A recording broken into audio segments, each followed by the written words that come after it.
कहानी की शुरुआत होती है एक ऐसी दुनिया में जहां पैसों की कोई वैल्यू नहीं। यहाँ टाइम ही सब कुछ है। जिसके पास जितना टाइम उतनी बड़ी जिंदगी। यहाँ हर चीज, चाहे वो कॉफी हो, बस का टिकट हो या फिर महंगी से महंगी कार, सब कुछ आपकी जिंदगी के कुछ मिनट या साल लेकर ही मिलता है। सबसे हैरान करने वाली बात यह है कि इस दुनिया में हर इंसान 25 साल की उम्र में रुक जाता है। उसके बाद उम्र नहीं बढ़ती, बल्कि उसके हाथ पर एक काउंटडाउन शुरू हो जाता है। जिस पल ये काउंटडाउन 0 पर पहुंचता है, उसी पल वो इंसान खत्म हो जाता है। अमीरों के पास हजारों साल का टाइम होता है और वो ग्रीनविच नाम की एक अलग दुनिया में सुकून से जीते हैं। लेकिन गरीबों की बस्ती डेटन में लोग रोज मेहनत करके अपने लिए टाइम कमाते हैं, वरना उनकी जान जा सकती है। डेटन शहर में विल नाम का एक लड़का रहता है। उसके हाथ पर सिर्फ 23 घंटे का टाइम बचा है। वो अपनी माँ के साथ रहता है। आज उसकी माँ का 50वां जन्मदिन है। हाँ, 25 के बाद उम्र तो रुक जाती है, लेकिन साल तो गिनने ही पड़ते हैं। विल पिछली रात ओवरटाइम करके शैंपेन की एक बोतल लाया था। उसकी माँ बहुत खुश होती है और विल से कहती है कि वो अपने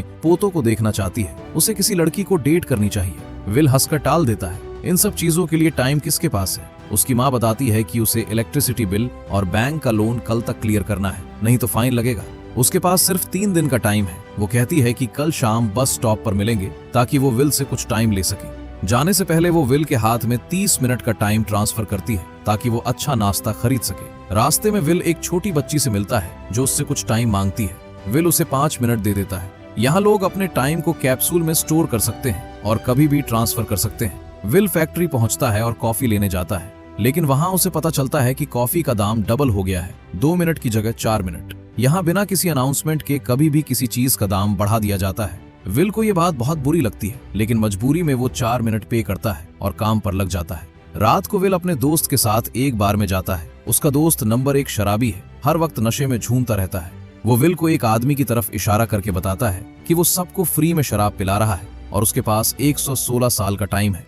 विल समझ जाता है कि ये आदमी ग्रीनविच से है, क्योंकि डेटन में किसी के पास इतना टाइम नहीं हो सकता। विल उस आदमी के पास जाता है और उसे वार्न करता है कि यहाँ चोरों का खतरा है, लोग मारकर टाइम चुरा लेंगे, लेकिन वो आदमी उसकी बात नहीं सुनता। तभी फोर्टिस नाम का एक गैंगस्टर अपने ग्रुप के साथ आता है। वो शहर का सबसे बड़ा गुंडा है जो लोगों से जबरदस्ती टाइम चुराता है। फोर्टिस उस अमीर आदमी को टाइम फाइट के लिए चैलेंज करता है, एक किस्म की आर्म रेसलिंग जिसमें जीतने वाला इंसान दूसरे का सारा टाइम अपने में स्टोर कर लेता है और हारने वाला मर जाता है। अमीर आदमी कहता है कि उसे कुछ टाइम चाहिए, वो बहुत ज्यादा ड्रिंक कर चुका है। फोर्टिस मान जाता है और उसके साथ अपना एक आदमी भेज देता है। विल मौका देखकर फोर्टिस के आदमी को मारता है और उस अमीर आदमी को वहां से निकाल लेता है। वो आदमी अपना नाम हेनरी बताता है। वो कहता है कि वो 105 साल का है और अब जिंदगी से थक चुका है। उसने हर चीज का मजा ले लिया है और अब इस दुनिया में नहीं जीना चाहता। वो विल से कहता है कि इस दुनिया में अलग अलग टाइम जोन इसलिए बनाए गए हैं ताकि गरीब लोग मरते रहें और अमीरों को उनकी मौत का फायदा हो। गरीबों में महंगाई जानबूझकर बढ़ाई जाती है ताकि वो ज्यादा टाइम खर्च करें और जल्दी मरे और उनका टाइम अमीरों के पास आता रहे।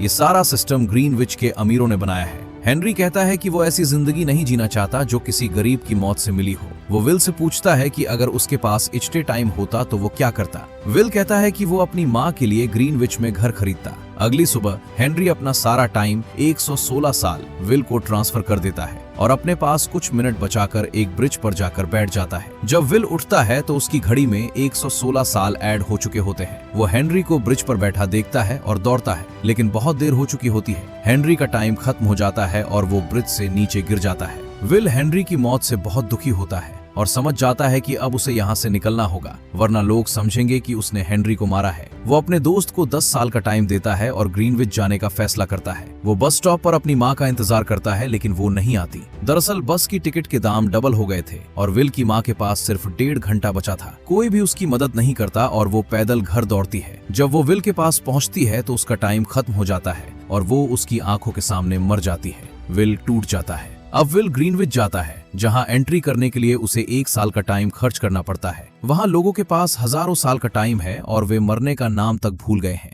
विल एक महंगे होटल में रुकता है, फिर एक कैसीनो में जाता है और वहां फिलिप नाम के सबसे अमीर आदमी के साथ पोकर खेलता है और 1100 साल जीत जाता है। फिलिप की बेटी सिल्विया विल को देखती है और उसे पसंद करती है, लेकिन तभी टाइम कीपर रेमंड वहां आता है और विल को हेनरी के खून के इल्जाम में गिरफ्तार कर लेता है। वो विल का सारा टाइम छीनकर उसे सिर्फ 2 घंटे देता है। विल मौका देखकर भाग जाता है और सिल्विया को बंधक बना लेता है। दोनों डेटन शहर की तरफ भागते हैं। रास्ते में उनकी कार एक्सीडेंट हो जाती है और फोर्टिस उन दोनों का टाइम चुरा लेता है। जिससे उनके पास बस कुछ मिनट ही बचते हैं। विल और सिल्विया अब एक टीम की तरह काम करने लगते हैं। सिल्विया को अब समझ आ गया है कि उसके पिता और अमीर लोग ही इस सिस्टम के असली जिम्मेदार हैं। वे बैंकों से टाइम कैप्सूल चुराकर गरीबों में बांटने लगते हैं। सरकार उनके सिर पर 10 साल का इनाम रख देती है। फोर्टिस उन्हें ढूंढ निकालता है और विल को टाइम फाइट के लिए चैलेंज करता है। विल जीत जाता है और फोर्टिस को मार देता है। अब विल और सिल्विया फिलिप के लॉकर से 10 लाख साल का टाइम चुरा लेते हैं और उसे गरीबों में बांट देते हैं। रेमंड उनका पीछा करता है, लेकिन विल उसे चकमा दे देता है। आखिरी सीन में गरीब लोगों के पास अब इतना टाइम है कि वे ग्रीनविच की तरफ बढ़ने लगते हैं। अमीरों का बनाया पूरा सिस्टम ध्वस्त हो रहा है और इसी के साथ ये कहानी खत्म होती है। वीडियो पसंद आई तो लाइक कर देना, चैनल को सब्सक्राइब कर लेना। मिलते हैं अगली वीडियो में।